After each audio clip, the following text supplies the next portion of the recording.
WhatsApp guys, it's me নতুন ভাই। আশা করি সবাই অনেক বেশি ভালো আছেন। আমি আলহামদুলিল্লাহ ভালো আছি। গাইস, আমি এখন আছি আব্দুল হামিদ মেডিকেল কলেজের অপোজিট পাশে। এখানে চা পানের চত্বর নামে একটা নতুন চা স্টল হয়েছে। এখানে যাবো আজকে, আমি চা খাবো, আপনাদেরকে খাওয়াবো।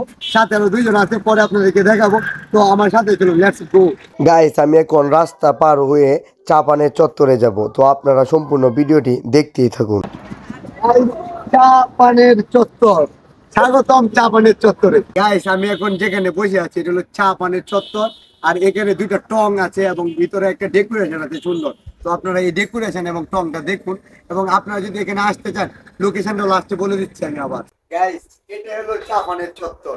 আর আপনারা যদি আসেন, এখানে আসলে সুন্দর সুন্দর ছবি তুলতে পারবেন এবং এখানে চাটা অনেক টেস্ট। আর আপনারা এসে ট্রাই করতে পারেন, এখানে কয়েক প্রকারের চা আছে। এখানে বিভিন্ন ধরনের চা পাওয়া যায়, রং চা, দুধ চা, স্পেশাল চা। এর মধ্যে আরো অনেকগুলো ভ্যারাইটিস চা আছে। আমরা দুধ চাতে ট্রাই করলাম। চাটা যে খাইলেন, চাটা কেমন লাগলো?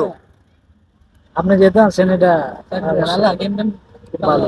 গাইস, এই চা পাতা চত্বরের লোকেশনটা হলো আব্দুল হামিদ মেডিকেল কলেজের বিপরীত পাশে, জাফরাবাদ, করিমগঞ্জ, কিশোরগঞ্জ।